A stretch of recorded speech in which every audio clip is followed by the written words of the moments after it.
Hello, in this tutorial I'll show you how to activate pregnancy mode on Flo app.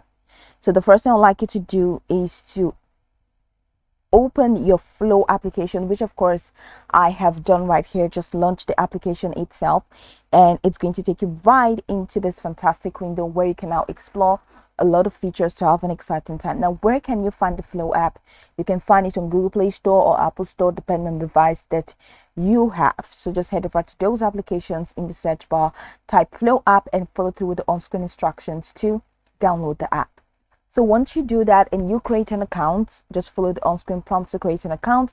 It's going to take you right into this fantastic homepage where you can now explore a lot of features to have an exciting time in the Flo app. So now that we're here, let's quickly hop into today's text, and that is how to activate pregnancy mode on Flo app. From this main screen, head over to the top left corner of your screen where you have your avatar. So go ahead and click on your avatar icon, and then it takes you right into this window where you have a couple options which include graphs and report, cycle and ovulation. You have settings, you have access code, you have reminders, you have help, and just right under my goal, I'm sure you can pretty much find track cycle, get pregnant, and track pregnancy.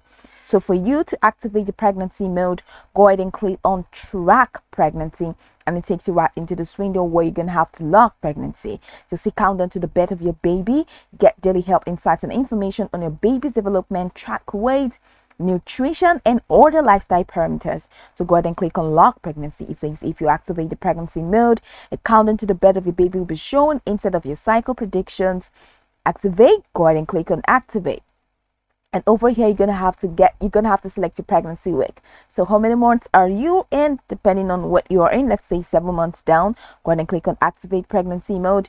And once you do that, I hope you can see that now it shows here. It's analyzing the data in the home page, and it says 7 weeks 1 day. So this has been formed or has been set to pregnancy mode. So this is pretty much the process. Now you can go over this tutorial from top to bottom to get acquainted with the steps. And of course, once you're done, you will be good to go. I hope this tutorial marvelously helped you search.